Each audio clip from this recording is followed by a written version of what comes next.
Sunod-sunod na naging balita tungkol po sa hindi magandang pagtrato sa mga alagang hayop. Tulad na lamang ng mga pusa na kinain na ang kapwa nila pusa dahil po sa matinding pagkagutom sa Barangay Pound area sa Dasmariñas, Cavite.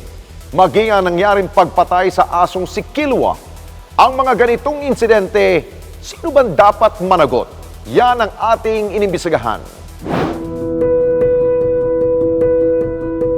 Naalarma ang bansa sa sunod-sunod na kaso ng animal cruelty sa Pilipinas kamakailan.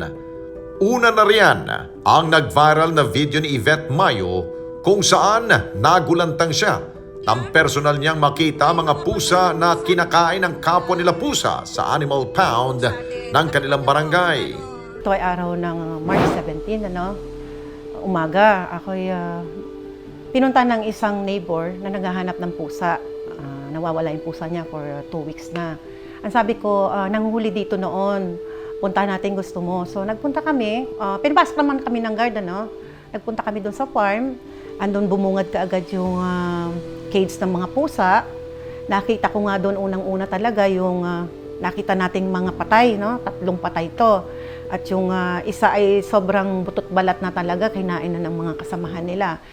Pero todo tanggi naman ang mga taga-barangay at sinabing hindi nila pinapabayaan ang mga pusa sa nasabing Animal Pound. Lahat po sila pare-parehong sinasabi na pinapakain everyday. Hindi na po ako nakatiis, pinakita ko na nga po yung video.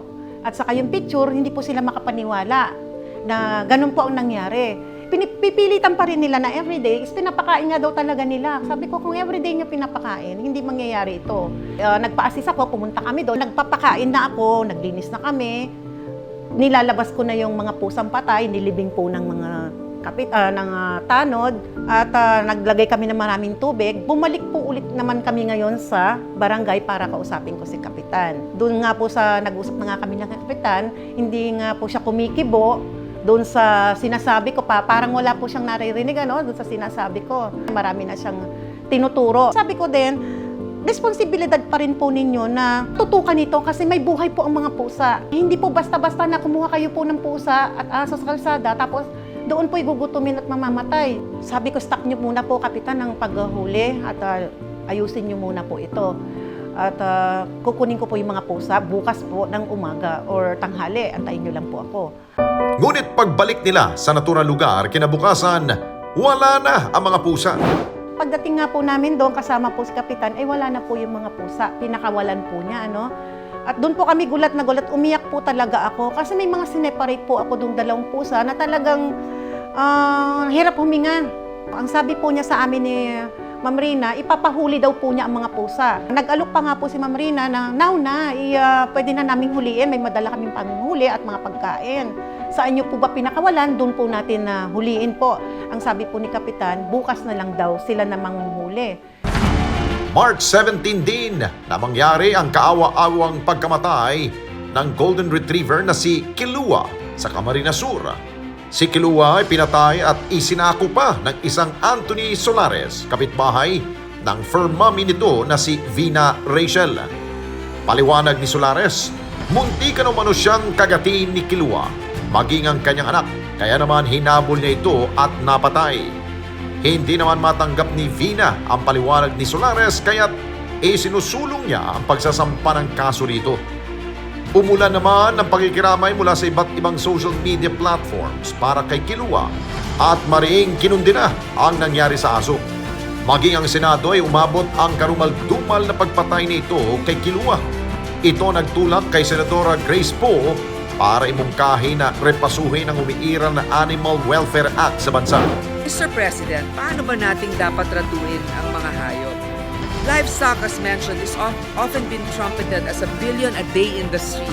But the problem with highlighting the bottom line is that it can be a built-in excuse to treat without ethics the animals that are crucial for survival. Occupying the top of the food chain does not give us the license to handle animals with barbarity. Ayon naman sa Animal Kingdom Foundation, mahalaga na pinapahalagahan pa rin ang kapakanan ng mga hayop kahit ito ay nasa isang animal pound. Ang kailangan po talaga ng any animal na nasa loob ng isang pound Dapat sila po ay may tamang pagkain, may tubig, dapat po malinis ang kanilang mga bahay. Kasi po, napaka-importante po na ang mga animals po na nasa 1 pound, dapat po maimportante pa rin na focus po natin yung kanilang welfare. Regardless kung ito ay isang barangay, ito ay isang city, basta po meron tayong enclosure or meron tayong lugar kung saan meron tayong mga animals na under ng care ng grupo na ito or ng city na ito, dapat pong bigyan ng welfare, ng focus ang welfare ng animals. Ayon pa kay Isay, matinding pagkagutom umano ang dahilan kung bakit kinain na ng mga pusa ang kapwa nila. So ang mga animals po kasi na-overcome din sila ng instinct because of course their instinct is to survive. Ang instinct nila, fight, tumakas, or fight to survive. Dahil wala silang mapagkuhaan ng kanilang kakainin. I guess wala rin silang, water, no, or sustenance. Definitely, kung ano po yung available, normally, they will not do this. Pero dahil instinct at kailangan ng kanilang katawan ng sustenance, ito na yung kanilang naging action. Kasamang responde, nagtungong Animal Kingdom Foundation sa tanggapan ng Barangay San Jose upang makausap ang kanilang kapitan. Ngunit pagdating namin doon ay wala na umano ang kapitan at may meeting umano sa labas. Gayunpaman, sinamahan nila kami sa lugar na kinaroroonan ng ipinasarang pound para mag-inspeksyon.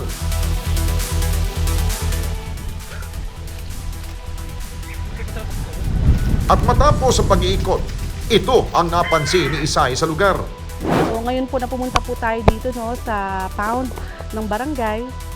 Ate pong manonotice na hindi po talaga sapat ang facility para sa ganitong klase ng pound. Sa ating pong pound, dapat po talaga may sapat na tubig, pagkain, at dapat po malinis. And dapat po meron silang sapat na space sa kung ilan man po ang number ng mga dogs or cats na nandoon sa loob ng ating facility. And we can see po, no, na maliit lang po yung ating facility. Definitely po would not have enough space for all of those animals. Very concerning na ganun po yung nangyari. Ang masasabi ko po, no, I will not put any word on anybody's mouth. Pero ang isang facility po ng isang animal, yan man po ay pound o shelter, dapat po merong sapat at tamang facility. Hindi po tayo basta-basta pumupunta lamang or gumagawa ng isang pasilidad para sa mga animals na hindi po mabibigay yung kanilang mga pangangailangan. Definitely, meron po tayong dapat pag-isipan, dapat tayong mag-observe at kailangan po natin ng pagbabago para sa ating mga animals, sa ating mga pound. Nakipagpulong rin ang Animal Kingdom Foundation sa City Veterinary Office ng Dasmariñas, Cavite upang alamin ang aksyon ng kanilang tanggapan sa naging viral na video sa pound ng Barangay San Jose. Nagulat po ako dahil wala po akong idea na meron cat pounds doon. Pero when I went there, nakausap ko nga si Cap Jeff. Ginawa po niya yon through a barangay resolution. Advice ko lang sa kanya ay i-coordinate po sa veterinary office yung operations niya. Yung pong impounding, barangays were in Dasmariñas, Cavite were asked to help us, no. So sa bisa po ng isang resolution, they were allowed to do dog catching, and then they are supposed to turn over po yung dogs nila. Ang aming unang binibigyan ng focus ngayon ay yung mga dogs. Kasi po we are trying to address yung to control rabies. Ang unang-una po namin ginawa, knowing that situation, was to ask them to stop yung impounding operations nila immediately, no.